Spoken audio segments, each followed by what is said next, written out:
Theodore Roosevelt Jr. was born on October 27, 1858 in New York City to Dutch heritage Theodore T. Roosevelt Sr.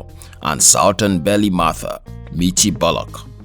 His family owned a profitable plate glass importation business.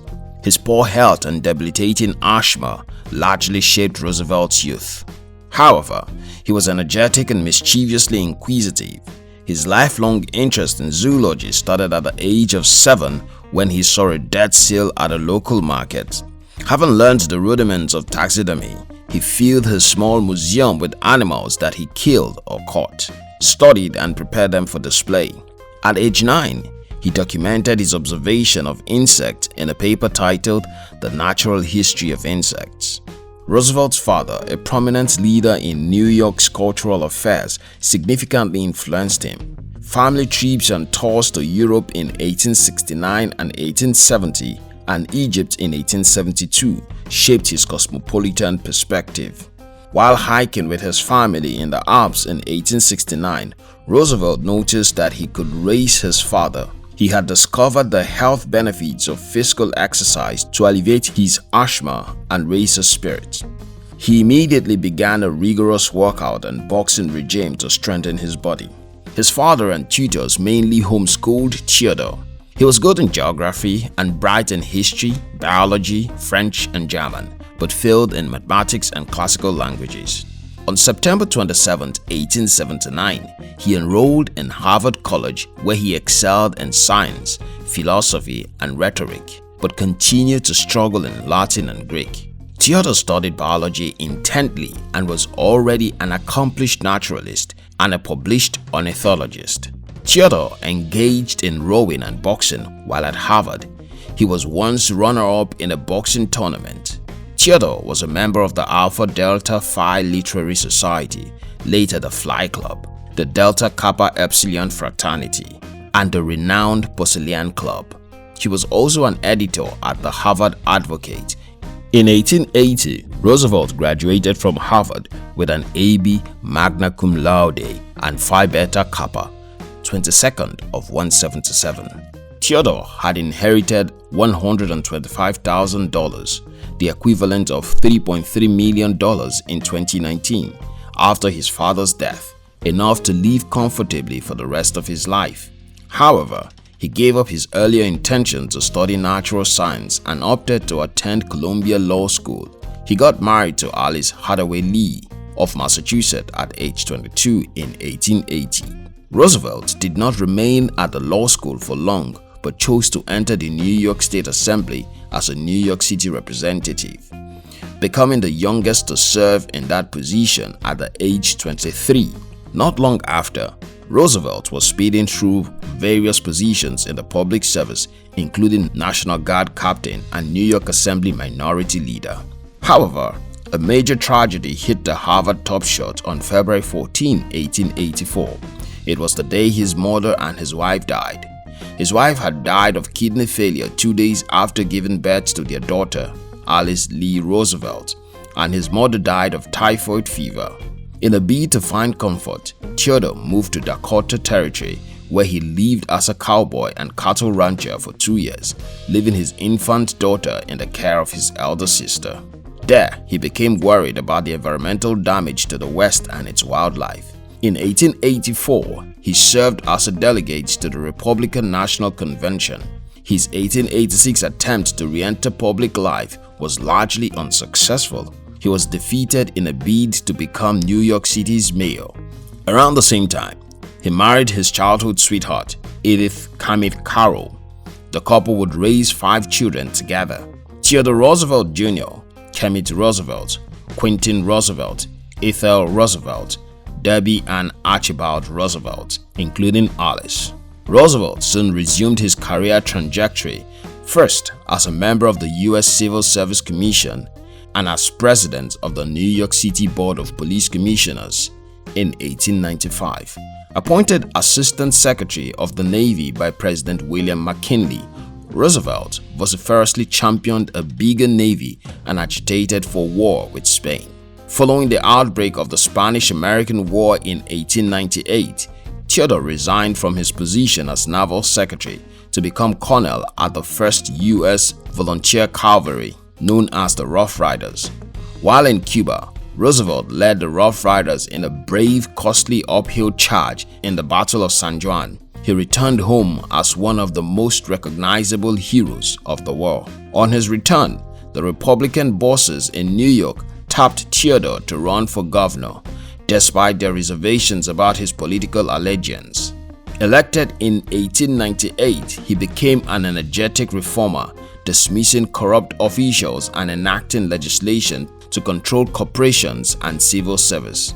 His behavior annoyed the bosses of the party so much that they devised to draft him for the Republican vice presidential nomination in 1900, thinking his nomination will be a mostly ceremonial function. However, after his re-election in 1901, President McKinley was assassinated, and at age 42, Theodore became the youngest man to hold the US presidency. Though he pledged continuity with McKinley's policies, he changed the public image of the office at once. He renamed the executive house the White House and flung open its doors to welcome cowboys, prize fighters, adventurers, writers, and artists. Theodore's presidency is characterized by his commitments to fighting monopolies under the Sherman Antitrust Act. Out of his dedication grew a hallmark of his first term, the Square Deal, a domestic initiative that promoted reform of the American workplace, government regulation of industry, and consumer protection, with the overall aim of benefiting all classes of people. Theodore's charismatic personality and passionate combination of pounding fist and strong rhetoric undoubtedly helped him in pushing his agenda. The president launched a major public relations campaign at the same time, claiming that America had to take its rightful position in the world stage, engaging its unofficial speak softly and carry a big stick policy.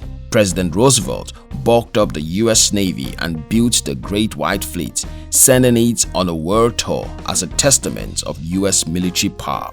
Although it is true President Roosevelt endorsed desegregation and women's suffrage, his administration took an often contradictory path to promote civil rights.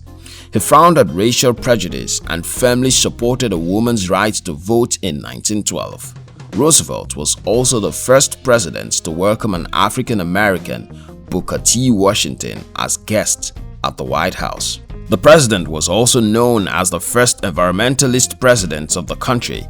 He signed the National Monument Act of 1906, securing sites such as the Grand Canyon and preserving numerous wildlife sanctuaries, national forests, and federal game reserves. He also commissioned many national infrastructures, instigating 21 federal irrigation projects. Theodore Roosevelt National Park in North Dakota and Theodore Roosevelt Island in Washington, D.C., a 91-acre or 37-hectare wooded island on the Potomac River, was named in Roosevelt's honor in commemoration of his dedication to conservation. Given his progressivism and his image as a trust buster, Roosevelt was able to amass the support of more traditional Republicans and business entities to secure a decisive victory over the Democrats in 1904.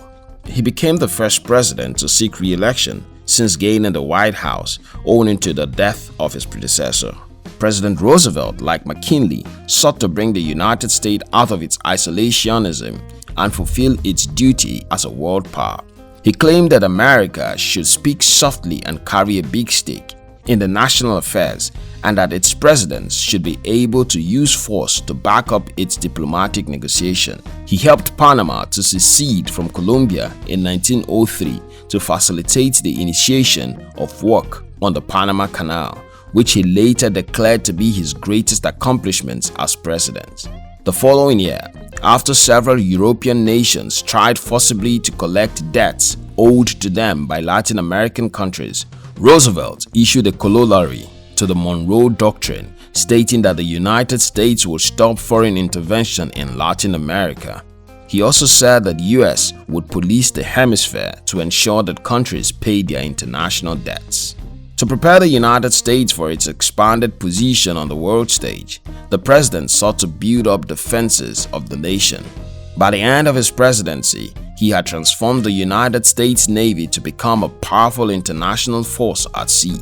He led talks beyond the Western Hemisphere to end the Russo-Japanese War of 1904 to 1905, receiving the Nobel Peace Prize for his endeavors. The president handed over to former Secretary of War William Howard Taft and embarked on an African safari.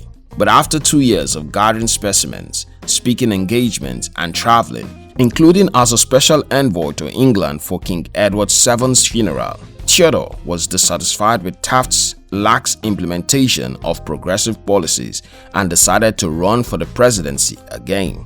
He founded the Progressive Party, also called the Bull Moose Party, and began campaigning for the election in 1912. Roosevelt was shot in the chest during an assassination attempt by John Nepomuk Shrank while making a speech on the campaign trail in Milwaukee, Wisconsin, but he survived the attack. However, the former president lost to Woodrow Wilson in the 1912 election in a somewhat close popular vote.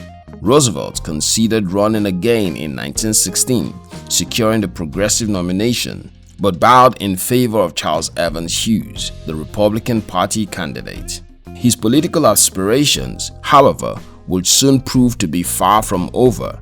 In 1914, when war broke out in Europe, Theodore became frustrated with Wilson's stance on neutrality and continually criticized the president's policy. When the US finally declared war, Theodore requested permission to head a volunteer division for service in France in World War I, but Wilson had the Secretary of War turn him down. He was proud, however, that all 4 of his sons volunteered for service during the First World War, but broken-hearted when his youngest son, Quentin, was shot and killed in Germany.